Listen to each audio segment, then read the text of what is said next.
ময়মনসিংহের হালুয়াঘাটে একটি চক্র যাকে পেয়েছেন তাকে ধরেই বানিয়েছেন মুক্তিযোদ্ধা। তবে যে বা যারা মুক্তিযোদ্ধা হয়েছেন প্রলোভনে পড়ে তারা নিজেরাও বঞ্চিত মুক্তিযোদ্ধা ভাতা থেকে। এক্ষেত্রে মুক্তিযোদ্ধা বানানোর টোপ হিসেবে টার্গেট করা হতো গারোদের। এমনই চাঞ্চল্যকর তথ্য উঠে আসে আনন্দ টিভির অনুসন্ধানে।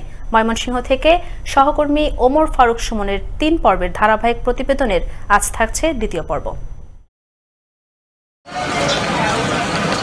দরকার শুধু একটা ছবি, তাহলেই যাওয়া যাবে মুক্তিযোদ্ধা বনে, যথারীতি উঠবে মুক্তিযোদ্ধা ভাতা প্রাপ্তির তালিকায় নাম। অবিশ্বাস্য হলেও এমন ঘটনার সংবাদ পেয়ে অনুসন্ধানে নামে আনন্দ টিভি। গন্তব্য ময়মনসিংহের সীমান্ত এলাকায়, যে এলাকায় সামান্য কিছু টাকা পেয়ে হন মুক্তিযোদ্ধা, আবার কেউ মুক্তিযোদ্ধা হন সামান্য কিছু টাকার জন্য। সে যাই হোক, এত সহজে কিভাবে মুক্তিযোদ্ধা হওয়া সম্ভব আর প্রলোভন দেখায় কারা? আর এমন স্পর্শকাতর বিষয়ে প্রলুব্ধ হয় বা কারা? সে প্রশ্নের উত্তর মেলে স্থানীয়দের বর্ণনায়। চোরের মুক্তিযোদ্ধার বিষয় নিয়ে আমার সাথে বলছিল আর কি, দাদা আপনি একটা ছবি দেন, তারপরে আপনি 25 লক্ষ টাকা পাবেন। হ্যাঁ, এই বিনিময়ে আমি ছবি দিয়েছিলাম, পরে দেওয়ার পরে আমার তো 600 টাকা চা। ছবি আইনা আইডেন্টি কার্ডের সাথে সংযুক্ত করছে, করে হারে আইডি কার্ড তারা বানাইছে। এই আইডেন্টি কার্ডের মূলেই, এই ছবি মূলেই নাম দিছে, তো মনে করেন মুক্তিযোদ্ধা। হয়তো ছবি নিয়ে কি করছে ওখানে এটা আমরা তো জানি না। পরে মুক্তিযোদ্ধা বানাইলো, বানাইয়া পরে হেরে নিয়ে গেল, প্রত্যুষে নিয়ে গেল হালুয়াঘাট। পরে 200-300-500 টাকা দিছে। বিষয়টির যত গভীরে যাওয়া যায় ততই মেলতে শুরু করে জালিয়াতির ডালপালা। জানা যায়, ভুয়া মুক্তিযোদ্ধা হওয়ার প্রলোভনে পা দেওয়ার পর ভাতার অর্থ উত্তোলন করতে প্রয়োজন হতো না কোনো প্রকার সই বা স্বাক্ষরে।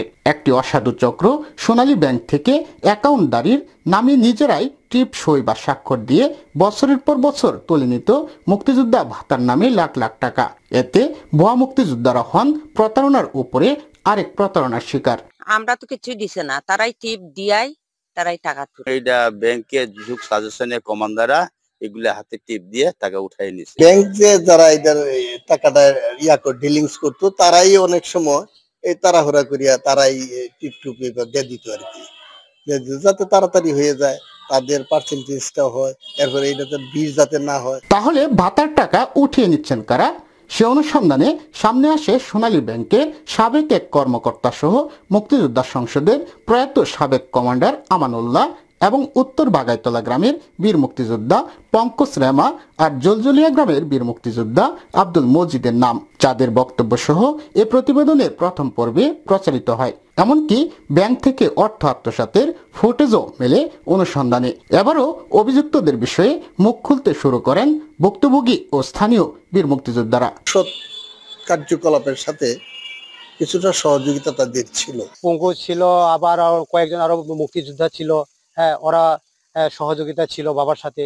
জামাইরে আমানুল্লাহ আর পঙ্কজ মুক্তিযোদ্ধা বানাইয়া হেরাই খাইছে, আমার জামাইরে তেহাই দিছে না। এই মসজিদ আর এটা আমানুল্লাহ, তারা কইছেন সকালে দানারে একটা বই আইনা দেই, হানে মুক্তিযোদ্ধার ওই 2 নম্বর বই আইনা দিছে। পরে আমি হালুয়াঘাট নিয়ে জমা যাচ্ছে আইবছি। এমন অপকর্মে যারা জড়িত তাদের খোঁজ নিতে দ্বারস্থ হতে হয় ময়মনসিংহ জেলা ও হালুয়াঘাট উপজেলা মুক্তিযোদ্ধা সংসদে। জানা যায়, বিগত দিনে মুক্তিযোদ্ধাদের যারা নেতৃত্ব দিয়েছেন তারাই এ অপকর্মের সাথে জড়িত।